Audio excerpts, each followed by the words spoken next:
Welcome back. I'm Gary Parr, and you are listening to Fiber Talk, that twice weekly podcast for people who make fine art with needle and thread. No Christine this week, but our guest from Cape Town, South Africa, Trish Burr. Hi, Trish. Hello, Gary. Thanks for joining us. Been bugging you for a while to do this show, so I'm glad you finally caved. I must say you're quite persuasive and persistent. I have those problems. It's a pleasure to be here. Well, I'm sure glad you set aside some time to do it. Now, it says here on the back of, and yes, I own it, the back of Whitework-with-Color, it says self-taught. Now, I have to say, good teaching job. Thank you. So, now I first encountered you. It's the little birds. The little bird embroidery is where I first encountered you, and the needle painting. And that was probably my first exposure to what could be done with needle and thread to create such realism. And now to learn that you're self-taught, most people I learned from my grandmother, my mother, whatever. What gets you into this hobby? What makes you self-teach yourself embroidery and then to this level? Well, no, my grandmother and mother definitely didn't do embroidery or anything like it. I grew up on a farm. I guess I always enjoyed art. And then one day my cousin asked me to buy her some threads for a cross-stitch pattern. Now, keeping in mind that I lived in Zimbabwe at the time, we didn't have any such thing as DMC embroidery thread. So we used to use sewing threads. Oh. And anyway, I saw what she was doing, and I thought I'd give it a go. It's quite a long story. If anyone's interested in hearing the full story, it's actually on my website under About, so we won't go into that too much. But I started with cross-stitch, and I loved it. But to be honest with you, I hated maths, and I can't count to this day, and I kept losing count, and my designs would end up. So then I got a pencil and tried to actually draw in each little square, Oh my! And finally, I thought, oh no, I need to do something that's a little more freeing. So I had access to a couple of magazines. We didn't get many, but in those days the magazines didn't show you step by step. They just showed you a very small picture. And I would try and zoom in and look and see what they'd done. And I basically just bought some postcards and started doing my thing, which eventually led to, I suppose you could say I created my own style of needle painting because I didn't have any books to follow. When we say self-taught, you literally are self-taught then. You had to make it up. Absolutely 100%. I made it up. And then it wasn't until years later that when I moved down to South Africa, and they're a bit more first world here, that I saw the formal way of doing it, and I was quite shocked because it wasn't the same. But actually, I think it's allowed me to empathize with people learning this technique because I understand how difficult it is if you don't have the right instructions. So often the instructions that were available would always miss out something. They wouldn't give you that little ingredient that you needed. Mm-hmm. So I thought, okay, I'm going to share with everyone what I've done. And I didn't think to myself that I was going to write a book. I actually was the DMC agent in Zimbabwe at the time. Forgot about that. And they approached me. I'm going to guess you were the only DMC agent. Only one. The only one. Yeah. I supplied every single shop in the country. It was wonderful. And we had no foreign currencies, so it was very limited. But my dad was a farmer, and he got a certain amount of currency to bring in spare parts for tractors and things like that. So I went and persuaded him to part with some of his tractor spares and give me a little bit to bring in some thread. And I bought in the first consignment. And, there was such excitement. It just took off. Anyway. So your dad traded tractor parts for thread. Yes. Yeah, thank you, Dad. Yeah. And then DMC approached me and said, would I do a book? Oh. So I thought, okay, I'm going to show them exactly what I'm doing. You know, I'm not going to leave anything out. This is going to be the book. The book was complete, and now they sent me the contract, and it was all going to be in French. So I said, oh, no, I'd like it in English. And they said, no, sorry. It would. In those days, you know, it was just French. There was no French, English, Portuguese. So I had the manuscript, and I thought, well, I'll send it out to some other publishers. I didn't know many, but I just sent it to any that I could find. In those days, it was by post, so it took a while. And this publisher in Australia, Sally Milner, came back and said they would love to do it. So that's how my first book was done. And so it's gone on. So that first book, same publisher has done all your books then, huh? They have to date. I've just recently moved across to Search Press because Sally Milner are no longer publishing craft books. They've retired. So that's been 20 years I've been with them. Wow. And I'm sure you're glad you stuck to your guns and to get it published in English.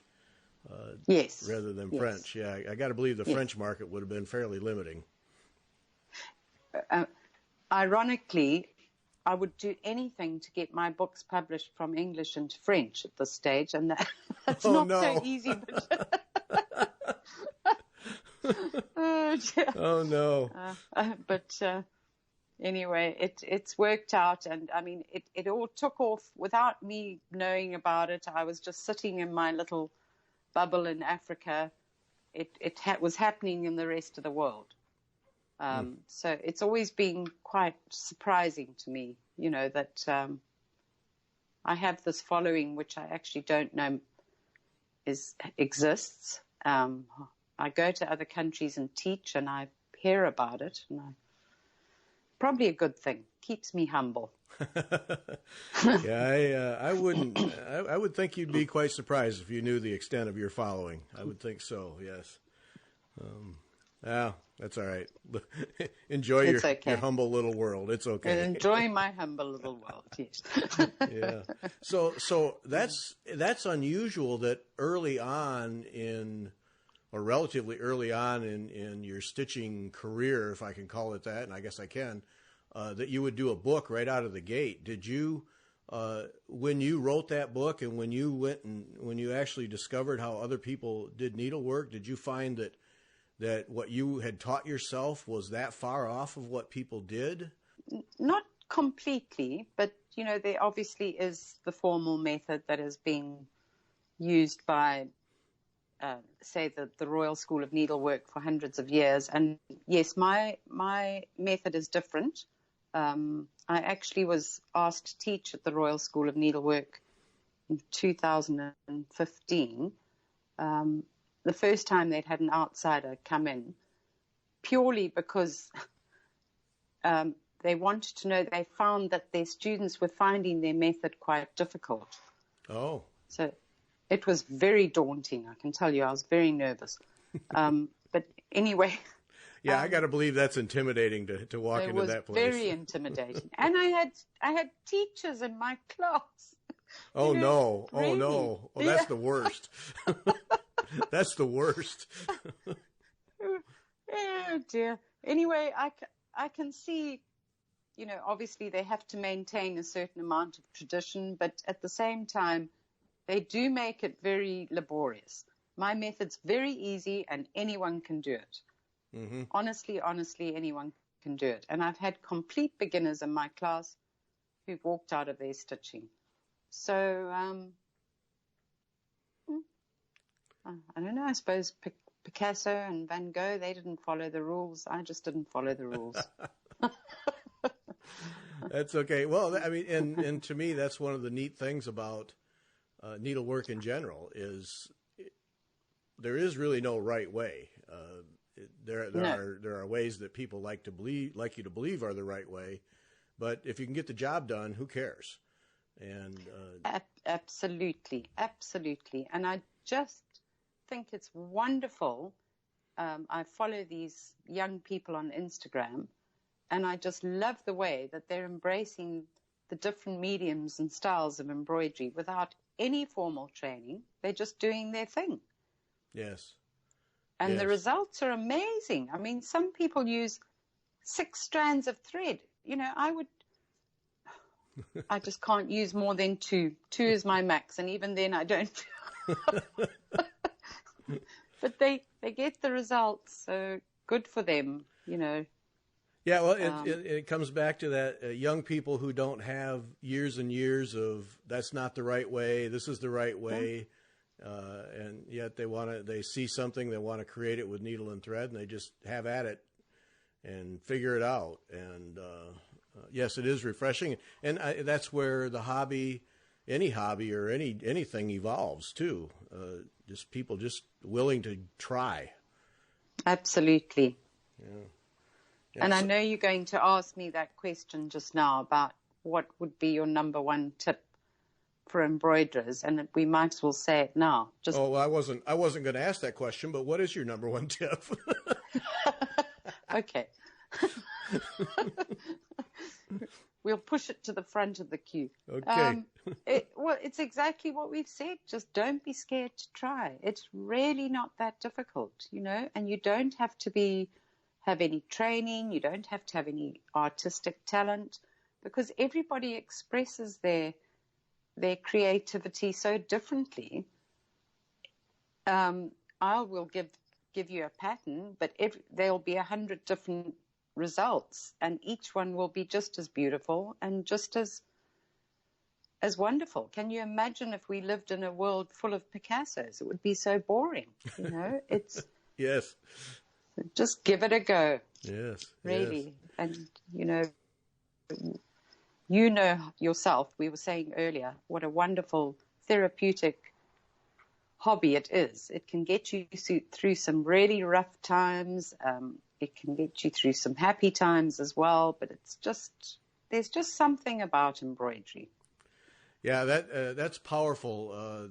Christine and I talked about that a couple of weeks ago, and I experienced that just this past week. I've been traveling a lot lately, and was going to be home on a Wednesday night late, and American Airlines had mechanical problems and this and that and the other thing. Ended up getting my flight canceled after a long day and well into the night. Flight canceled, and then out first thing in the morning. And I'd been at a conference for 2 days of nothing but 12-hour days, and I went to the hotel room when I really wanted to be home, and hauled out. I was telling you, I carry surface embroidery with me these days because it's fairly compact and I can throw it in my backpack. And sat down in the room, just really stressed out after a day of trying to get home, and put my feet up, turned on the light and the magnifier, and sat there and just drained it out of me. And it was wonderful. Wonderful. Yep. Yes. Yeah. No talking, just you and the needle and thread. Oh, yeah, exactly. That's just it. No TV, nothing. Just silence and yes, thank you. It's perfect. Yep. Yep. Where does the needle painting, I would venture most people have encountered you through your birds, your botanicals, and the needle painting. And what tremendous skill you have there. How does that come to be part of your arsenal? Initially, I mainly did flowers.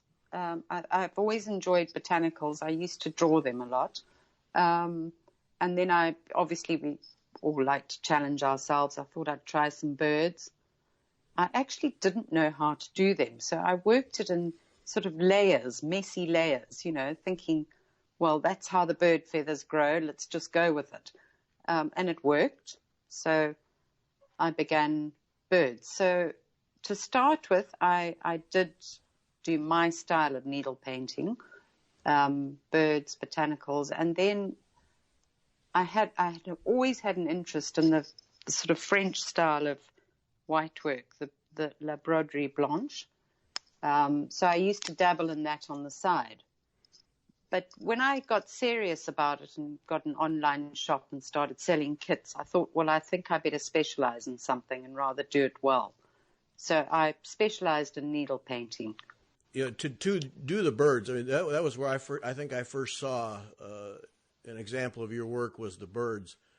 And, you know, botanicals like flower petals and stuff, to me, that seems like it's a little more straightforward. But when you start doing a bird where you have to shape the stitches like feathers around body curves and the beak has to be just right in proportion, to me that adds an extra challenge to the design element.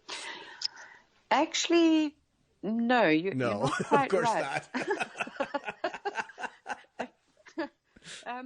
When I do a beginner's class, I generally start with a bird because you can get a bit messy and it doesn't matter. Oh. Whereas a flower is quite precise and can look a little bit stiff if you don't get it nice and smooth.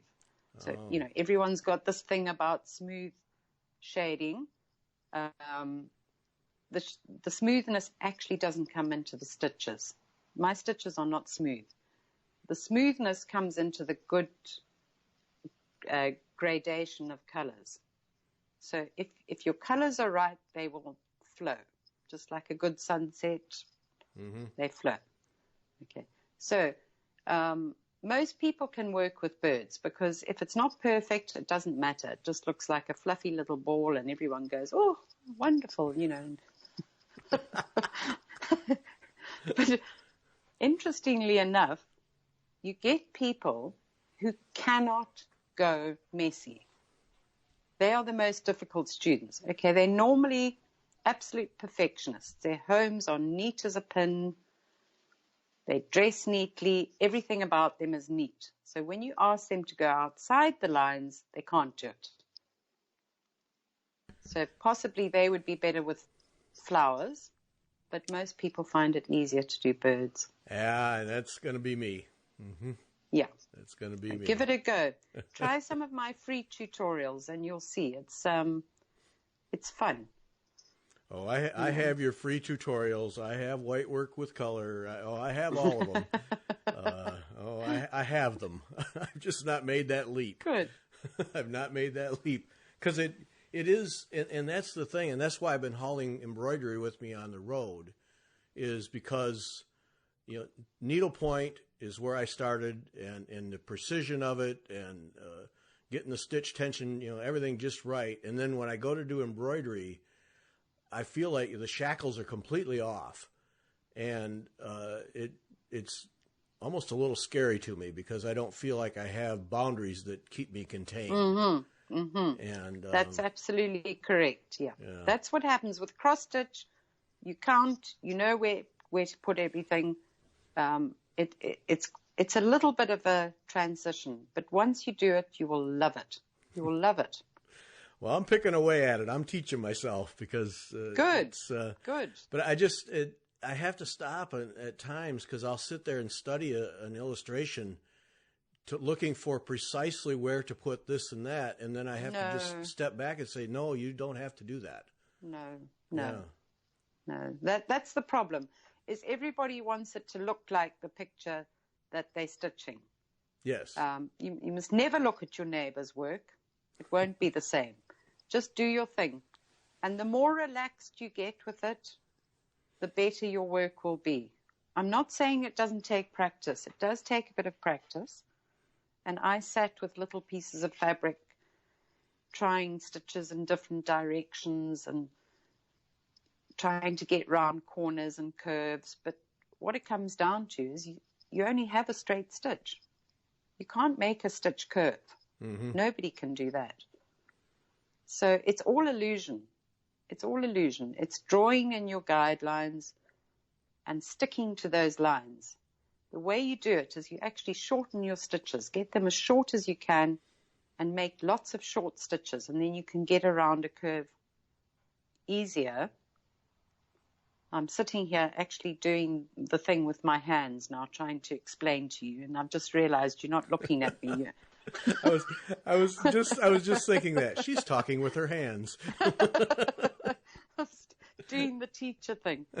Yeah. If you shorten your stitches, a whole new world will open up. You'll be able to fit in a lot of colors into different spaces. You'll be able to get round curves. You know, study the Chinese, some of the, I think it's not the Suzhou embroidery. It's one of the others. Sorry, I can't remember all the names. They use very short stitches, and it gives a velvety effect rather than long, smooth stitches, which are very difficult to shape, to get into a shape. Okay, see, that helps me. See, we bought at an art show a long time ago. There was I think she was Chinese. She had these pictures. And we walked into the booth. What beautiful pictures those are! And I'm a photographer, and so then I want to study the photos. And I got close to the first one, and that's not a photo. And that's stitching. It was stitching. And I couldn't believe it. I'd never seen anything like it. And now that you described the short stitches, we bought it. We bought it, and it's hanging downstairs. I'm going to run downstairs and see now. Absolutely. Because it's amazing. Go study it. Yes. Now I got to study it in a new light, in terms of short stitches, because from a distance of more than 3 or 4 inches, it looks like a photo, and it's amazing. So that's okay. That gives me a new angle on this thing, and this embroidery is to go shorter. Okay. Yes. No, shorter is, look, this is something that I've learned. I started off with nice long stitches thinking it would give me a smooth effect. But no, definitely shortening your stitches is a lot easier to work with. A lot of people worry about how can I get 4 or 5 shades into a small shape? And you can if you shorten your stitches. But at the same time, you don't want to shorten the first row because then you've got nothing to work back into. So that first row must always be substantial. For instance, if I've got a very small shape, I'll fill it completely with the first color, satin stitch. And then I will work my long and short on top of that. Okay. So you lay the foundation. You always need that first row as your foundation. You always need something to work into. Otherwise, the colors are just going to disappear into each other. So that's the way I do it. Okay. You know, I know that there's many different ways, and I think the Japanese use very long stitches, and it looks perfection. But it's an easy method and gets you where you need to go. All right, now I got to go. As soon as we're done, I'm running down there to study that. Yeah, I want you to go and look at your picture too. Yes. Send me a message afterwards and tell me. I'll do that.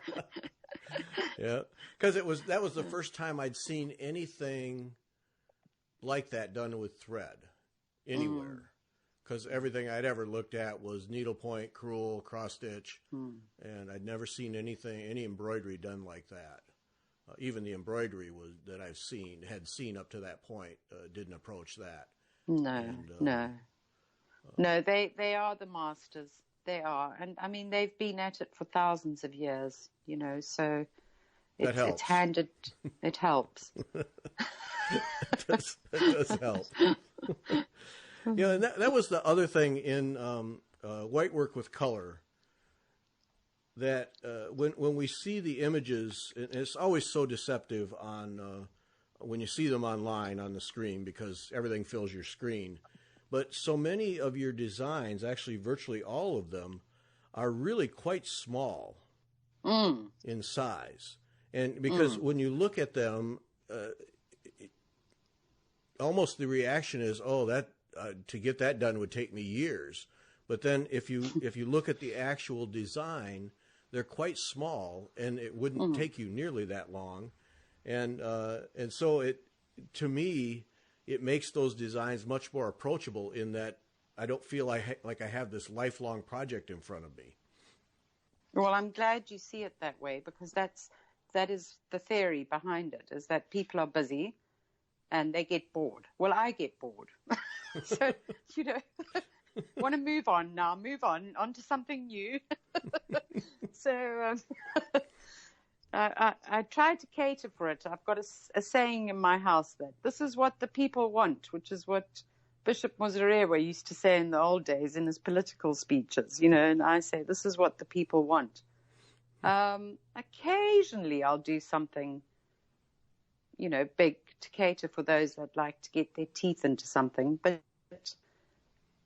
generally it's never bigger than, and I'm trying to think, A5 paper in our size is sort of C5. Okay, so generally, yes, I do make them small. I have started to get a little bit bigger lately, because a lot of people, I had somebody in one of my classes in Australia, and I said, does anyone have any questions before we started the class? And she said, yes, could I have a bigger piece, please? Because we were doing something that was the size of $1 coin. Oh. I said to her, you'll be grateful that it was that size when we finish, because I don't think people understand how much filling goes into something, Right. So, yeah. Well, and the white work with color, I was so anxious to talk to you for a lot of reasons, but to me, the design and the style that's presented in that book, where the base is white, and then you put in these little bursts of color, and it really appeals to me. White stitching, white on white, and just white in general, really appeals to me a lot. Always has. And then and so when I see that, and then the first time I saw this, where you little gray, you started out in a lot of them with just a little gray and some black, and then it evolved, and you started adding colors. That whole progression I really enjoyed watching. But the end result is just these little splashes of color here and there really, really appeal to me. I'm so glad you like it, because I love it. I love it. It's such fun to do. I'll tell you how it all started. So I have this teenage daughter, and she arrived when I was in my 40s, so she was a late comer. And she often gives me advice. And I said to her one day, I love the Centangle work had come out. It was all over Pinterest. And I said, I'd love to do something with this, but I'm not sure about the black and white. And she said, why not? And I said, it's a no. Embroiderers don't use black and white. So she said, well, try it. Anyway, so I did. That's why you see the original ones were all in gray and black and white. Very, very subtle to start with, yes. And then getting a bit bolder. And then, of course, I had to put the color in. There's something about me and color. And so it became, initially it was soft colors, pastel colors, and then it got bolder and bolder. And now I possibly should call it color with white work, because it's just got a little bit, but I don't know if you've seen my most recent one, the Geisha Girl. Yes. Yes. You have. Okay. Yep. Now that's going in a whole different direction, but I'm starting to put in a little bit of needle painting together with the white work, and I just love the way the white shows off the color, or is it vice versa? I'm not quite sure, but it just does something to you when you're stitching it. Yeah. Well, it's been fun for me to watch. It's been fun for me to watch, because those initial ones, it was like you were just dipping your toe in the water, and put a little bit here, and let's see what happens. And then as the designs progress, the more color, a little bolder, a little more of this and that, and now you've flipped it over, and white is going to the background. Yes. You know what it also is, Gary? It's being scared of what other people think, especially the purists, that do white work only. And there was resistance. Definitely there was resistance to start with. but you have to put your blinkers on and just think. I think that there's 3 embroiderers in Africa, in South Africa, and we all do quite different work to the rest of the world. Mm-hmm. And I think because we live in a country where everything's not always readily available, we learn to make a plan. We're a bit more adventurous. So we're not limited by this is the right way of doing it. We just think, oh, well, whatever. We just do it that way, you know. But the rest of the world didn't like it. I had comments on my blog saying that they wouldn't buy the book because it wasn't pure white work. And oh, my. Yeah, but anyway, you know, you go with it and you see what happens. And now it's the best-selling book I've ever had. I can't believe the reaction to it. I know that because when I get my royalty statement, it's actually quite good. Whereas, that's usually a good sign, isn't it? But otherwise, I couldn't tell you. I mean, I don't know what's going on out there, but my publishers tell me it's the best-selling book that they've ever had. Well, the designs are so refreshing, and there's a simplicity, yet I find them visually refreshing, but almost entertaining in a way, and I don't know if that's the right word, but it's just, to my mind, entertaining to look at them, and therefore entertaining to stitch them, and I have not, I will admit, I have not done one, though I have 2 of them kitted up and have dabbled in them a little bit, just to kind of dip my toe in the water. But there's such a refreshing design. And it's interesting that I'm not surprised you got resistance, but also it speaks to me about the power of being able to do this kind of work without peer pressure. And you can just kind of do what you do. And, you know, almost an advantage in that there are 3 embroiderers in the entire country. You don't have massive amount of peer pressure about this is the right way, and so you can try things. No, we don't get pressure in South Africa. We get pressure from, you know, overseas. Right.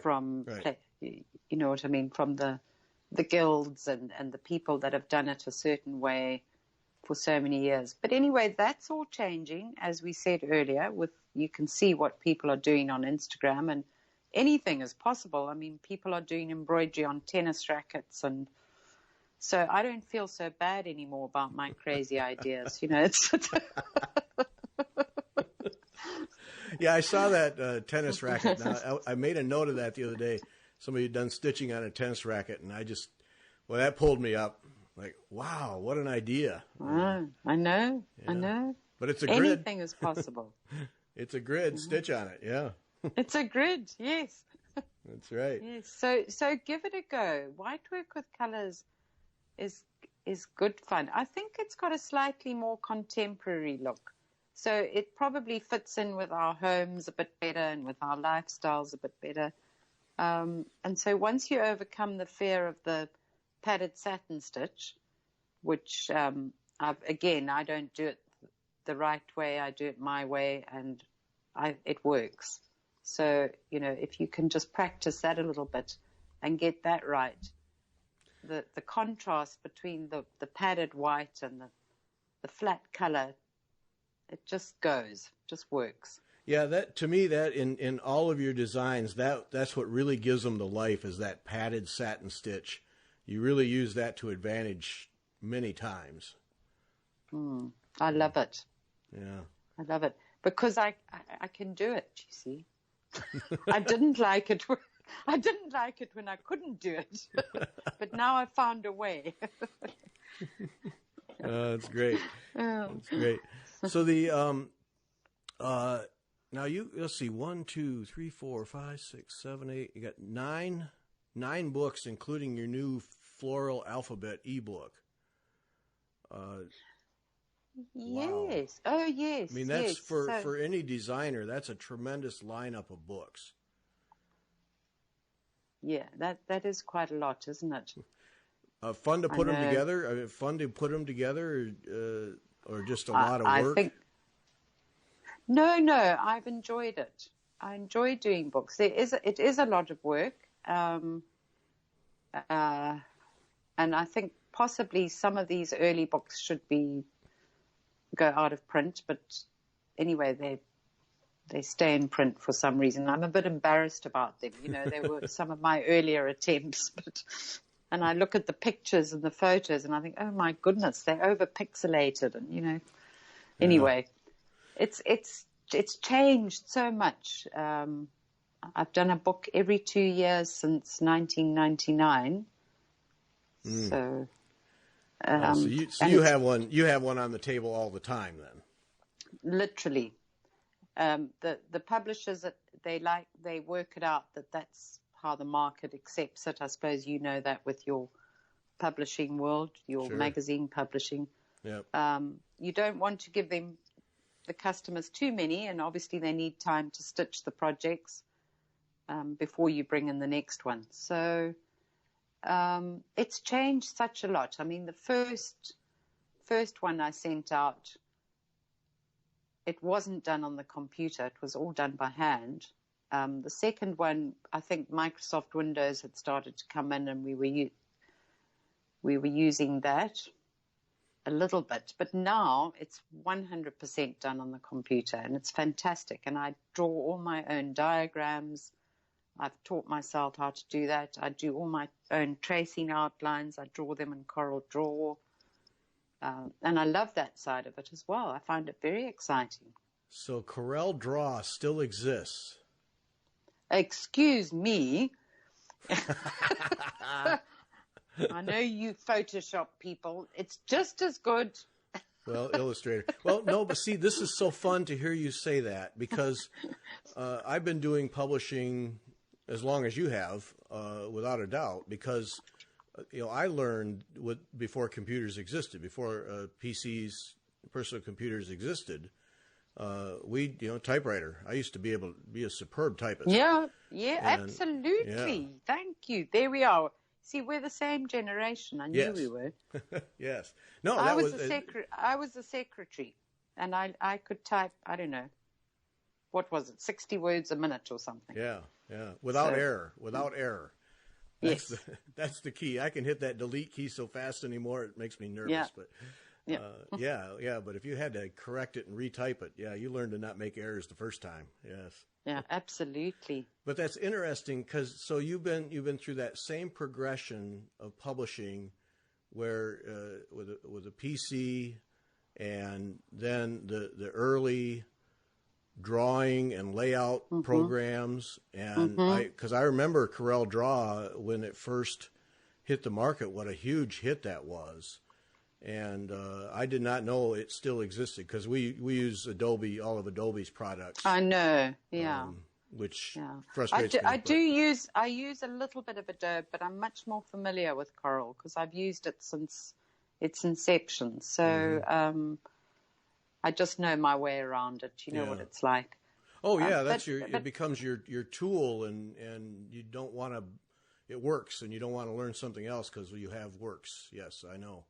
Absolutely. Yeah. And I suppose I was just going to say to you, I don't know about the magazine publishing world, but with books, it's actually all done in Microsoft Word, which I find still quite strange.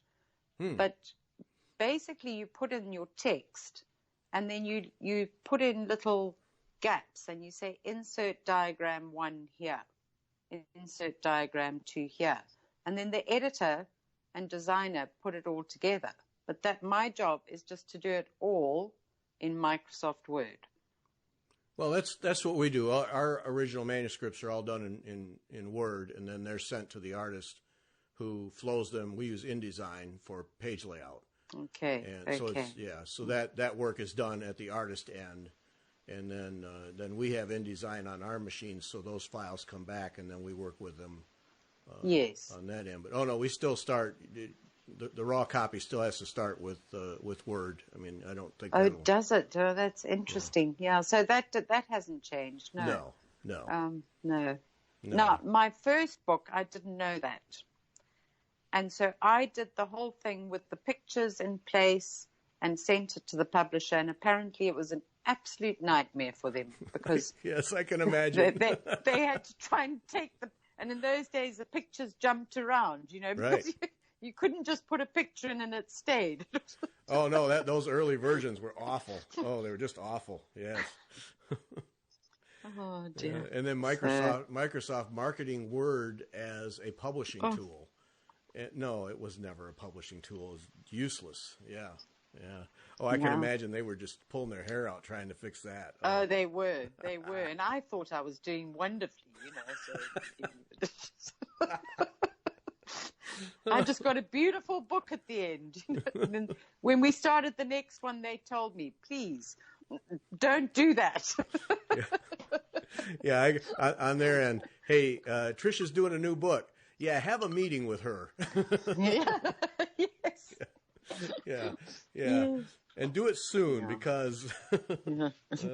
So if I'm wanting to learn surface embroidery, which of your books would you say I need to buy first? The needle painting embroidery, fresh ideas for beginners, because that was written specifically to get you started. Okay. Okay, so it starts with very, very simple designs, and then it goes to beginner, and then it goes moving on from beginner, and then a little bit of intermediate. So by the time you finish that book, you're up and running. You can do anything you want. All right. I guarantee it. And if you don't, I'll give you a full refund. Oh, there we go. There we go. There we go. So, because that's always the question as people want to try something new is I need a place to start. I need just get me off the mark. And so that book will do it. That book will do it. But honestly, if you're feeling impatient and you want to get going, you just go onto my site and there's a couple of free tutorials there, very basic, but they'll get you started. So you can start tonight, people say, well, what sort of fabric must I use? And I do sell fabric on my site, which is the right fabric. However, if you don't want to wait for it to be shipped, go down to your local, where do you go, Walmart or one of those places where you can buy a pillowcase, a 200-count pillowcase. Just go and buy one of those and cut it up and use that. That'll work. Just go and get a couple of different color threads or use what you've got in the drawer and just get going. Mm-hmm. That's the best way to do it. If you get too technical about it and say, well, I need the correct fabric and I need the right thread and I need the right needle, you're never going to do it. Okay, that's refreshing. Yeah, just get some needle and thread and cloth and start stitching. Just start stitching. There's videos online that'll show you what to do. There's tutorials. There's a handbook. There's absolutely everything you need. It's all there, and just give it a go.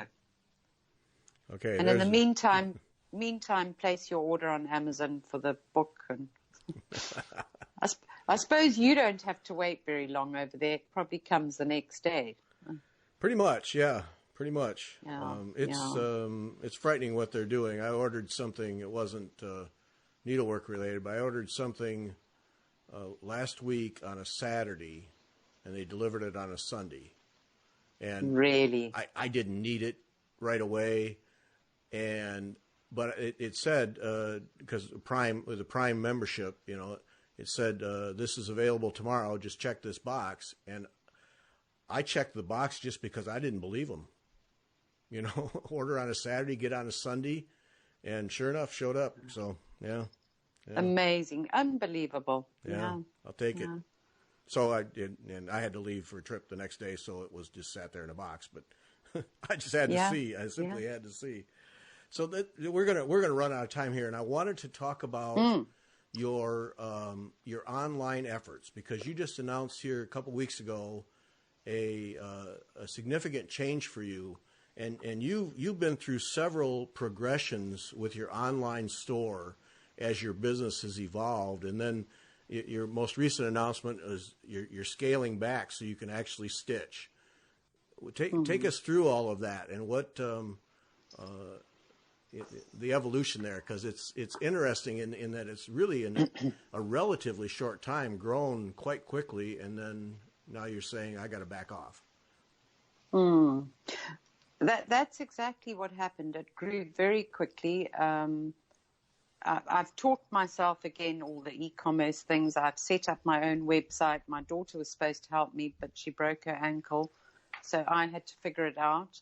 I've learned even a little bit of HTML coding. I've read books on customer service. You know, I've literally taken it all on my own. I don't employ anyone. And eventually it got to the stage where I was literally working 18 hours a day. My family would be I have my studios upstairs, and the family would be downstairs waiting for their supper, and I would be fulfilling orders to get out the next day. And one day I just actually said to myself, you know, this is not fun anymore. I'm not doing any stitching. It's all about administration. So I was recommended to employ a virtual assistant, and I have 3 now in India. One does my online shop, the other does all the shipping, processes the FedEx documents for me, and then I just print them out. And that's helped a lot. But quite honestly, Gary, I want to move forward with my embroidery. I stitch a project, and I want to use 150 colors, but I can't because I have to think of the end user. And I want to just add in a few little stitches here to make it more realistic, but I can't, because how do I explain that to the end user? And although I have some absolutely beautiful, wonderful customers, there are also some awful customers, you know, that will complain about every single little thing. So you have to take that into consideration when you writing in your instructions, that somebody will complain that you haven't given them enough information, and it's exhausting. You know, I just want to stitch, and I want to explore new ideas, and I want to challenge myself, and I have had a lot of requests to buy pieces of my work. I've been approached with the idea of doing commissions, and I'm thinking about it. I'm not actually sure where it's going to take me, but I've decided I just needed to downsize a little to give myself more time to stitch. I think you're the first person that I've talked to who's come full circle, because that's the rule, is if you make a business out of your hobby, it will ruin the hobby for you. Because it becomes nothing but business and administration, and you have no time for the hobby. And most people will either continue on with the business because they find they enjoy it, or they'll just walk away from all of it. And it sounds to me like you're coming back all the way around full circle. I mean, the business is still going to go on. You'd be foolish to stop that. But almost coming full circle back to, I want to get back to what I really started out doing and what I really love, which is creating. Yeah, that's exactly it. I can't give my business up.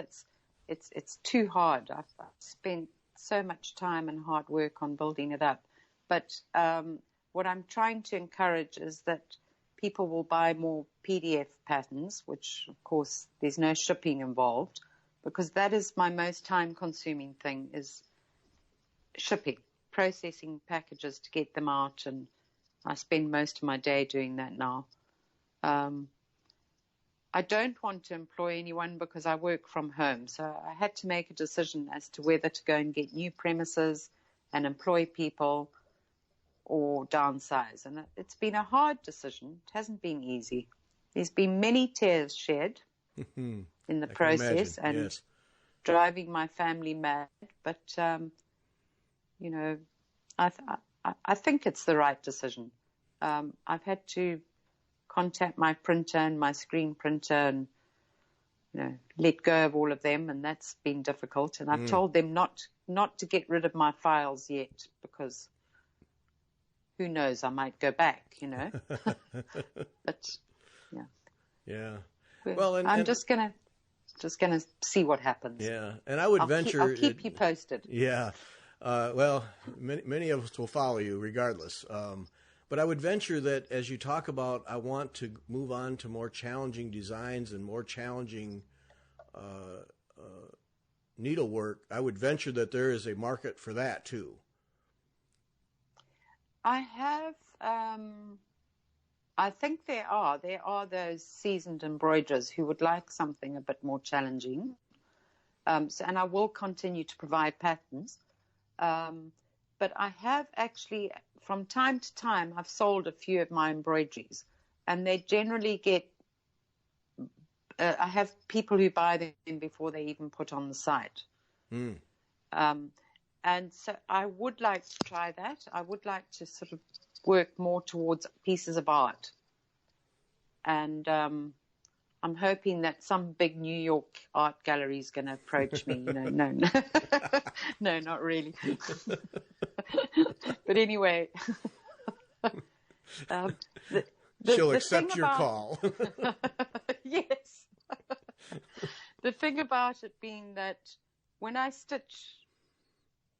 do pieces of art like that, I can use silk thread, cotton thread, wool, whatever I want. I don't have to tell anyone about it or where you can buy it. I can just do it. And believe me, I've got lots of different types of thread that I'd love to use. I can use 200 colors of thread in one painting if I want. I can use any stitches. Nobody's going to ask me about it. And I'm just dying to try it out. But I am working on another book at the moment, which I'll tell you about quickly because I know you're going to be out of time. Oh, we actually have all the time in the world, but so go ahead. Okay. Well, you're the first to know about this. Okay. A lot of people know I'm working on a new book, but nobody knows what it is. I don't think, unless I've said it before. I might have. It is a commission by Kew Gardens in London to stitch their botanical paintings, which they have a library of 200,000 botanical paintings going back to, I think, the 15th century.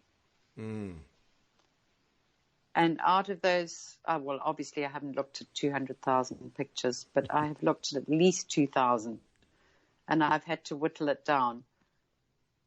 It is such a beautiful commission. It is such a beautiful book. Oh, my. I'm having the time of my life. What an honor to be able to do that. Absolutely, absolutely, Gary. I honestly, it was the pinnacle for me. Oh. The absolute pinnacle. Oh, I can't even imagine being in your position, and that your heart had to just be racing when that opportunity showed up. Or when they asked me, most people would sort of be a little bit subdued and say, "Oh yes, well I think I could manage it." I said, "Don't give it to anyone else. That is that is for me. It has to be for me." I want it. Yes, I will do it. Yeah, no, they're such beautiful paintings, and even though some of them are very old, so that will be that's going to the publishers in 2019 next year, and I'm going over to Kew Gardens to visit them, meet them, and yeah. So have you gone through and selected the ones that you're actually going to stitch? Yes. Oh, that had to be a project. That took me 6 months at least. I've got a Pinterest board going, one of those secret ones, and I just put hundreds and hundreds on, and then every time any friend or my Friday stitching group came around, up they would go on the TV, and I'd drive them all mad saying, this one or this one, this one or this one. And they'd choose, and the next time they came, I'd say, no, I'm not using any of those. I found some others. I mean, they've got Japanese designs in there. They've got the Oriental designs are beautiful. Some of the redoutes. Oh, gorgeous, gorgeous, gorgeous. Your stitching group after they leave, she's nuts. She's just nuts. You can see them dragging themselves in the next time they come. Okay. Are you using any of the ones we recommended? No, because I've thought about it and I've got some new ones.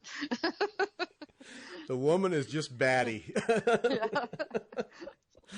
Oh, shame. What a treat. Yeah. What a treat. So for this then you're stitching them all and then photographing them for the book. I don't do the photography, fortunately, because if you saw my photography, it would not be a good thing. No, okay. They have a professional, so it all gets stitched. And normally, I would pack it up with FedEx very carefully, obviously, and send it over. But this time, I'll actually be delivering it personally, which will be the first time. Yeah, I will go because Search Press are in the UK, and so is Kew Gardens. So I'll go and visit both of them. Get the whole thing. Now, all right, so that raises a question for me. You stitch these things for a book, whether it's white work with color or for this new project. When you finish the stitching, do you before they're sent for photography, do you mount them on board? Or Yes, okay. I do. In fact, I used to be really bad about that, but I've got quite good recently because I found a quick method, which is on my website if anyone wants to look it up. But basically, I just get that foam core board, the acid-free one. I think it's called Alma's or something in the States. And I get a two-sided acid-free tape. I put the acid-free tape on the back of the board, and I just stretch it over. And it literally takes 5 minutes. Okay. So everything's mounted, stretched, ready to go, and then I just pack it into acid-free tissue paper and keep it clean and dry until it goes. Yeah. And then they will photograph it and send it back. So I have a lot of embroidery sitting in drawers. I'm sure you do. I'm sure you do. Now, when this book is introduced, I assume there will be an exhibition with that? Not known yet? No. Well, I don't know how they will cope with it. Certainly with my Australian publishers, there was never an exhibition. I really have very little to do with my books, actually. They're distributed by Amazon, Barnes & Noble, those sort of people overseas, and I just get a statement every 6 months to say, this is what you've earned, this is what's been sold. It's quite disappointing. I'd quite like to be more involved. Yeah, till you have boxes of books all over your house, and then that's true. Somebody take these out. I did do a book signing at the Royal School of Needlework, and they put me in this room which housed all their samples of whitework from the 16th century that you can't touch. But they put me in this room with a desk and piled up high with books, and I had to sign. And I couldn't resist. I had my iPhone on me. I got up and started taking photos of all this stuff. And she walked in halfway through, and I said, "Oh, sorry, I was just, just about to start signing my books." And looked at me. Oh, it was like a kid in a candy shop. How could you do that? I was just going to say, just like a kid. Yep. You caught me. You caught me taking photos of the collections. Yeah. Oh. Amazing place that. Yeah, that's. I got to believe anybody who's done any stitching for any length to get there and see what they have, even a portion of it, was beyond belief. Yeah. Oh, it's amazing. Well, Trish, this Gary, has been fun. Yes, I think we've talked about everything, I'm sure. And yes, I know I do talk a bit too much. It's because I work at home by myself, you see. So, but if there's anything else you want to ask, or You wanted to ask me? I'm going to save it. There's a lot I have to ask, but I'm going to save it for another show. See. Good. Now that we've broken the ice, see, then I'll pest you again, and we'll do another show.